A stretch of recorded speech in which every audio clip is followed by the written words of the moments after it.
Assalamualaikum warahmatullahi wabarakatuh. Kami dari kelompok 1 yang beranggotakan Hana Takia dan kedua teman saya, Amalia Dia dan Fidenur Aulia akan menjelaskan mengenai cara menentukan judul penelitian kuantitatif, cara menentukan latar belakang masalah, cara menentukan rumusan masalah kuantitatif, dan cara menyajikan data dalam bentuk tabel distribusi frekuensi dengan bantuan SPSS.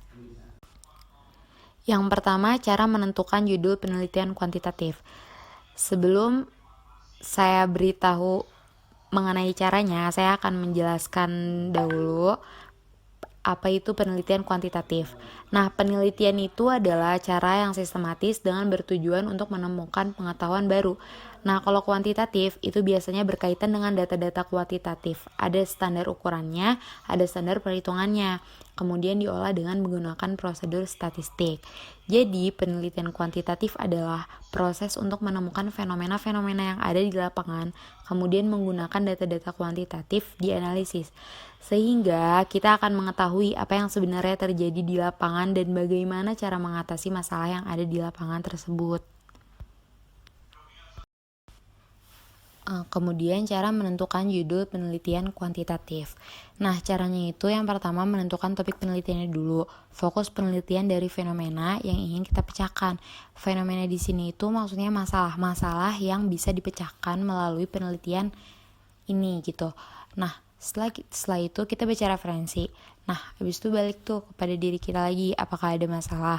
Apakah masalah tersebut bisa dipecahkan melalui penelitian? Apakah masalah tersebut menarik untuk dibahas? Apakah masalah tersebut bermanfaat untuk diteliti? Nah, ini yang paling penting. Masalah tersebut bermanfaat gak untuk diteliti itu. Nah, kita tuh bisa cari masalahnya itu yang up to date, yang terbaru lah gitu, yang terkini gitu. Nah, yang kedua, nentuin judul penelitiannya. Nentuinnya itu dari topik penelitian tersebut dinarasikan ke dalam kalimat yang jelas, singkat tapi bermakna. Yang kedua, cara menentukan latar belakang masalah. Nah, caranya itu ada 5. Yang pertama itu data dan teori. Kumpulkan data dan teori yang relevan dengan variabel penelitian, lalu tunjukkan masalah yang perlu dipecahkan. Nah, yang kedua ini segitiga terbalik. Alur penulisannya dari informasi secara umum kemudian mengerucut menuju pembahasan secara khusus hingga terbentuk judul penelitian. Nah, paragraf awal deskripsikan isu atau topik permasalahan berdasarkan data yang dikumpulkan. Paragraf inti uraikan topik berdasarkan teori dari buku dan diperkuat dengan hasil penelitian yang relevan. Paragraf akhir uraikan ide penelitian untuk menjawab permasalahan penelitian. Nah, cara yang ketiga, paragraf awal. Di sini kita mulai pada apa yang ingin kita ukur. Terus paragraf inti. Di paragraf ini ditunjukkan letak kesenjangan atau gap antara permasalahan yang diuraikan di awal dengan teori atau hasil penelitian yang relevan. Yang kelima, paragraf akhir. Jika ada karakteristik tertentu atau lokasi tertentu di judul penelitian, maka uraikan mengapa memilih karakteristik atau lokasi tersebut. Gitu. Nah, kalimat terakhir di latar belakang biasanya memuat judul penelitian.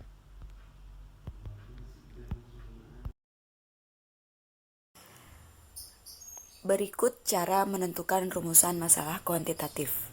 Di antaranya, berbentuk kalimat tanya, seperti apa, seberapa, dan bagaimana.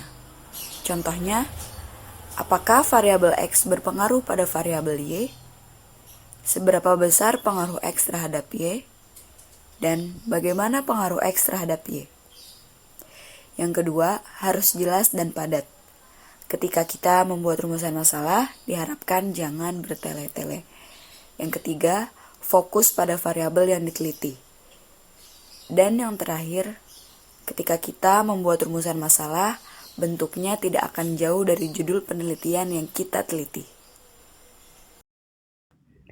Baik, bismillahirrahmanirrahim. Saya Fida, saya akan menjelaskan bagaimana caranya menyajikan data dalam bentuk tabel distribusi frekuensi dengan menggunakan bantuan SPSS. Pertama-tama yang kita butuhkan adalah data hasil dari kuesioner yang sudah kelompok kami sebar. Di sini kelompok kami mendapatkan 30 jawaban dari 30 responden.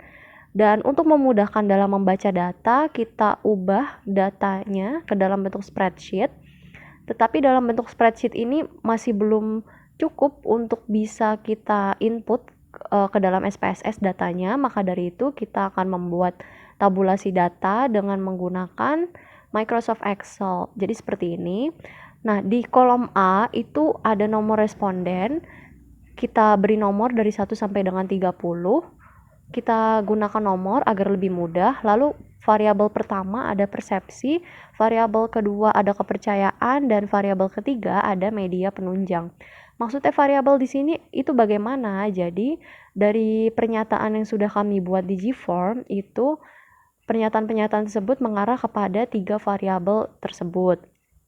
Nah, lalu dari variabel pertama X1 sampai dengan X1.8 itu adalah nomor yang mana termasuk ke dalam variabel pertama. Begitu juga dengan X2.1 sampai dengan Y.2. Lalu bagaimana cara kita memperoleh angka-angka yang ada di dalam tabel-tabel ini? Angka tersebut merupakan hasil dari penskoran. Dan penskoran ini kita harus ketahui dulu jenis pernyataannya, apakah pernyataan positif ataukah pernyataan negatif. Oke, di sini saya akan coba contohkan dari pernyataan pertama. Ini merupakan pernyataan positif, dan di sini kita akan ambil contoh 3 responden pertama. Responden pertama memilih skala nomor 2, maka kita akan memberikan skor 4. Lalu responden kedua memilih skala nomor 3, maka kita beri skor 3. Dan responden ketiga memilih skala nomor 5, maka kita beri skor 1. Lalu dari pernyataan yang ada di Gform itu ada satu soal yang masuk ke dalam kategori pernyataan negatif, yaitu di nomor 8. Dan kalau di tabel di tabulasi data itu masuk ke Y.2. Nah, kita ambil kembali 3 responden pertama. Responden pertama milih skala nomor 2, maka skornya itu kita balik. Kalau tadi 2 itu mendapatkan skor 4, maka jika pernyataannya negatif, skor 2 itu kita beri skala 2 itu kita beri skor 2. Lalu responden kedua memilih skala nomor 3, maka kita beri tetap sama skornya 3. Dan responden ketiga juga memilih skala nomor 3. Jadi kita tetap beri skor nomor 3. Seperti itu. Lalu dari masing-masing responden per variabelnya kita jumlahkan dengan cara memblok ya. Lalu kita pilih auto sum. Nanti akan muncul dengan sendirinya di situ jumlah dari masing-masing variabel. Kita jumlahkan seluruh variabel yang ada. Lalu setelah itu langkah selanjutnya adalah kita buka SPSS, dan di SPSS ini ada 2 halaman ya, ada variable view dan data view. Untuk yang pertama kita akan buka variable view terlebih dahulu, dan di variable view sudah ada kolom name. Dan untuk mengisi kolom name ini kita kembali kepada Excel. Kita akan masukkan data dari situ, yaitu dari X1.1 sampai dengan total Y. Kita masukkan ke dalam kolom name. Jadi dimulai dari X1.1, X1.2, X1.3, X1.4, X1.5, X1.6, sampai dengan totalnya ya. Kita bisa menulis total dengan cara total underscore X1. Begitu juga dengan variabel X2 dan variabel Y. Kita tulis sama seperti tadi.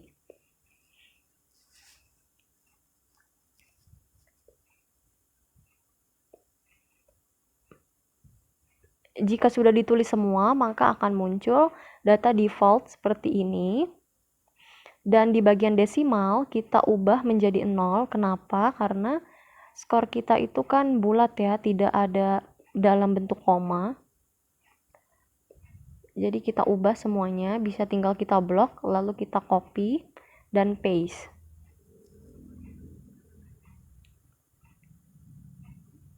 Semuanya kita ubah ke dalam angka 0.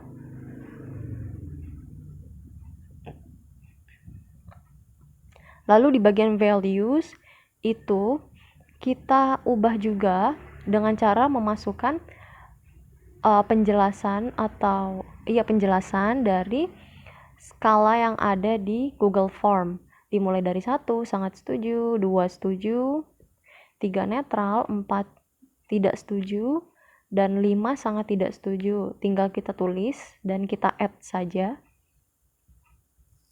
Setelah 1 sampai 5 sudah semua, kita klik OK. Lalu kita copy dan paste. Tetapi untuk yang di bagian total itu tidak perlu, kita tetap jadikan non saja. Ya, lalu jika kita buka kolom data view, maka akan muncul data yang sesuai dengan yang ada di variable view, seperti itu.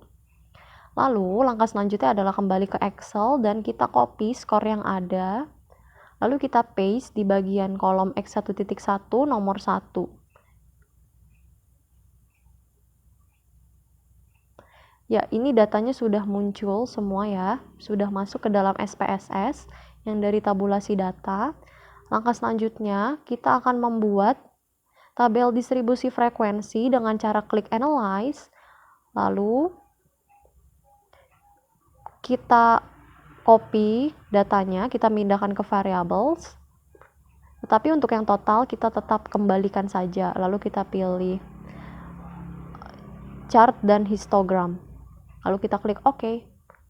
Dan ini adalah outputnya, kita tunggu sebentar dan ini dia. Tabel distribusi frekuensinya sudah terlihat ya. Sudah jadi di sini lengkap dari tiap-tiap variabel pertanyaan yang telah kita buat di sini ada. Karena tadi kita pilih histogram, jadi di sini ada histogram juga ya. Baik, jadi seperti itu cara menyajikan data dalam bentuk tabel distribusi frekuensi dengan bantuan SPSS. Penjelasan ini mengakhiri keseluruhan penjelasan dari kelompok kami. Maka dari itu, kami pamit undur diri. Terima kasih. Sekian, mohon maaf jika ada kesalahan. Wassalamualaikum warahmatullahi wabarakatuh.